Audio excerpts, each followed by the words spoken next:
Hi hello friend, Jaya cooking and vlogs ಚಾನಲ್ಗೆ ಸ್ವಾಗತ. ನಾನು ಈ ವಿಡಿಯೋದಲ್ಲಿ ಅನಾನಸ್ ರಸ ಮಾಡೋದನ್ನ ತೋರಿಸ್ಕೊಡ್ತಾ ಇದ್ದೀನಿ. ವಿಡಿಯೋ ನೋಡೋದಕ್ಕಿಂತ ಮುಂಚೆ ಯಾರೇನು ನಮ್ಮ ಚಾನಲ್ಗೆ ಸಬ್ಸ್ಕ್ರೈಬ್ ಆಗಿಲ್ವೋ ಪ್ಲೀಸ್ ಸಬ್ಸ್ಕ್ರೈಬ್ ಆಗಿ, ಹಾಗೆ ವಿಡಿಯೋನ ಸ್ಕಿಪ್ ಮಾಡದೆ ಪೂರ್ತಿಯಾಗಿ ನೋಡಿ. ಹಾಗಾದರೆ ಬನ್ನಿ ಅನಾನಸ್ ರಸ ಮಾಡೋದಕ್ಕೆ ಏನೇನು ಪದಾರ್ಥಗಳು ಬೇಕು, ಹೇಗೆ ಮಾಡೋದು ನೋಡ್ಕೊಂಡು ಬರೋಣ.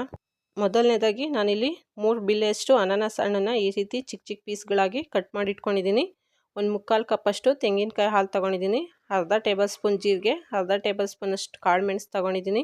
1 ಟೇಬಲ್ ಸ್ಪೂನಷ್ಟು ತುಪ್ಪ, ಒಗ್ಗರಣೆಗೆ ಸ್ವಲ್ಪ ಸಾಸಿವೆ, ಕರಿಬೇವು, ಒಂದು ಅರ್ಧ ಬೆಳ್ಳುಳ್ಳಿ, ಒಂದು 4 ಒಣಮೆಣ್ಸಿನ್ಕಾಯಿನ ತೊಗೊಂಡು ಇಟ್ಕೊಂಡಿದ್ದೀನಿ. ಸ್ವಲ್ಪ ಅಡುಗೆ ಅರಿಶಿನ ಮತ್ತು ರುಚಿಗೆ ತಕ್ಕಷ್ಟು ಉಪ್ಪನ್ನ ತೊಗೊಂಡಿದ್ದೀನಿ. ಸ್ಟವ್ ಮೇಲೆ ಒಂದು ಪ್ಯಾನ್ ಇಟ್ಟಿದ್ದೀನಿ. ಅದು ಬಿಸಿ ಆದಮೇಲೆ ತೊಗೊಂಡಿರೋಂಥ ಜೀರಿಗೆ ಮತ್ತು ಕಾಳು ಮೆಣಸನ್ನ ಹಾಕ್ಕೊಳ್ತಾ ಇದ್ದೀನಿ. ಇದ್ರ ಜೊತೆ ಸ್ವಲ್ಪ ಒಣಕೊಬ್ಬರಿನ ಹಾಕ್ಕೊಂಡಿದ್ದೀನಿ. ಇದು ಆಪ್ಷನಲ್ಲು, ಬೇಕಂದರೆ ಹಾಕಿ, ಇಲ್ಲಾಂದರೆ ಸ್ಕಿಪ್ ಮಾಡ್ಕೊಳ್ಳಿ. ಈ ರೀತಿಯಾಗಿ ಡ್ರೈ ರೋಸ್ಟ್ ಮಾಡಿ ಇದನ್ನು ತಣ್ಣಗಾದ್ಮೇಲೆ ಪೌಡ್ರು ಮಾಡಿ ಇಟ್ಕೋಬೇಕು. ಜೀರಿಗೆ ಮೆಣಸನ್ನ ನಾನು ಈ ರೀತಿ ಕಲ್ಲಲ್ಲಿ ಪೌಡ್ರು ಮಾಡಿ ಇಟ್ಕೊಂಡಿದ್ದೀನಿ. ಬೇಕಂದರೆ ಮಿಕ್ಸಿಗೂ ಹಾಕ್ಕೋಬೋದು. ಮತ್ತು ಅದೇ ಪ್ಯಾನ್ಗೆ ತೊಗೊಂಡಿರೋವಂಥ 1 ಟೇಬಲ್ ಸ್ಪೂನಷ್ಟು ತುಪ್ಪನ ಹಾಕ್ಕೊಳ್ತಾ ಇದ್ದೀನಿ. ತುಪ್ಪ ಬಿಸಿ ಆದಮೇಲೆ ಕಟ್ ಮಾಡಿ ಇಟ್ಕೊಂಡಿರೋಂಥ ಅನಾನಸ್ ಪೀಸ್ಗಳನ್ನ ಹಾಕ್ಕೊಳ್ತಾ ಇದ್ದೀನಿ. ಸ್ವಲ್ಪ ಸ್ಮೂತ್ ಆಗೋವರೆಗೂ ತುಪ್ಪದಲ್ಲಿ ಚೆನ್ನಾಗಿ ಹುರ್ಕೊಳ್ಬೇಕು. ಅನಾನಸ್ ಹಣ್ಣು ಸ್ವಲ್ಪ ಸ್ವೀಟು ಮತ್ತು ಹುಳಿಯಾಗಿರುತ್ತೆ. ಅದಕ್ಕೋಸ್ಕರ ನಾನು ರಸಮ್ಗೆ ಯಾವುದೇ ರೀತಿಯ ಹುಣಸೆಹಣ್ಣು ಅಥವಾ ನಿಂಬೆಹಣ್ಣು ಯೂಸ್ ಮಾಡ್ತಾಯಿಲ್ಲ. ಅದರಲ್ಲೇ ಹುಳಿ ಬಿಟ್ಕೊಳ್ಳೋದ್ರಿಂದ.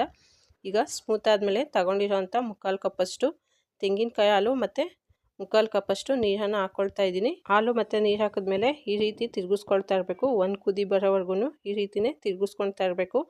ನೋಡಿ, ಈ ರೀತಿ ಒಂದು ಕುದಿ ಬಂದಿದೆ. ಇಲ್ಲಿವರೆಗೂ ತಿರುಗಿಸ್ಕೊಳ್ತಾನೆ ಇರಬೇಕು. ಹಾಲು ಹಾಕಿರೋದ್ರಿಂದ ಒಡೆಯೋ ಚಾನ್ಸಸ್ ಇರುತ್ತೆ. ಅದಕ್ಕೋಸ್ಕರ ಈಗ ಇದನ್ನು ಪಕ್ಕಕ್ಕಿಟ್ಟು ಮತ್ತೊಂದು ಕಡಾಯಿಗೆ ಅರ್ಧ ಟೇಬಲ್ ಸ್ಪೂನಷ್ಟು ತುಪ್ಪ ಹಾಕ್ಕೊಂಡಿದ್ದೀನಿ. ಬಿಸಿ ಆದಮೇಲೆ ತೊಗೊಂಡಿರೋವಂಥ ಸಾಸಿವೆ, ಬೆಳ್ಳುಳ್ಳಿ, ಕರಿಬೇವಿನ ಸೊಪ್ಪು, ಒಣಮೆಣ್ಸಿನ್ಕಾಯಿನ ಹಾಕ್ಕೊಂಡು ಒಗ್ಗರಣೆಗೆ ರೆಡಿ ಮಾಡ್ಕೊಳ್ತಾ ಇದ್ದೀನಿ.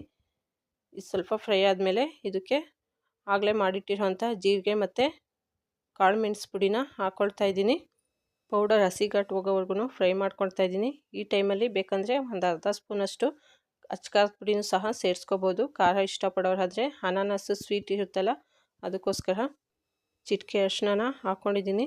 ಮತ್ತೊಂದು ಸಲ ಮಿಕ್ಸ್ ಮಾಡಿಕೊಂಡು ಬೇಯಿಸ್ಕೊಂಡಿರೋಂಥ ಅನಾನಸ್ನ ನೀರು ಸಮೇತ ಸೇರಿಸ್ಕೊಳ್ತಾ ಇದ್ದೀನಿ. ರುಚಿಗೆ ತಕ್ಕಷ್ಟು ಉಪ್ಪನ್ನು ಹಾಕಿ ಮೀಡಿಯಮ್ ಫ್ಲೇಮಲ್ಲಿಟ್ಟು ಒಂದು ಕುದಿ ಬರೋದಕ್ಕೆ ಬಿಡ್ತಾಯಿದ್ದೀನಿ. ಅನಾನಸ್ ಹಣ್ಣಿಂದ ಮಾಡಿರೋದ್ರಿಂದ ರಸಮು ಸ್ವಲ್ಪ ಸ್ವೀಟಾಗಿರುತ್ತೆ. ಸ್ವೀಟ್ ಇಷ್ಟಪಡೋರಿಗೆ ಇಷ್ಟ ಆಗುತ್ತೆ. ಈಗ ಒಂದು ಕುದಿ ಬಂದಿದೆ. ಸ್ಟವನ್ನು ಆಫ್ ಮಾಡಿಕೊಂಡು ನಾನು ಸರ್ವಿಂಗ್ ಬೌಲ್ಗೆ ಸರ್ವ್ ಮಾಡ್ಕೊಳ್ತಾ ಇದ್ದೀನಿ.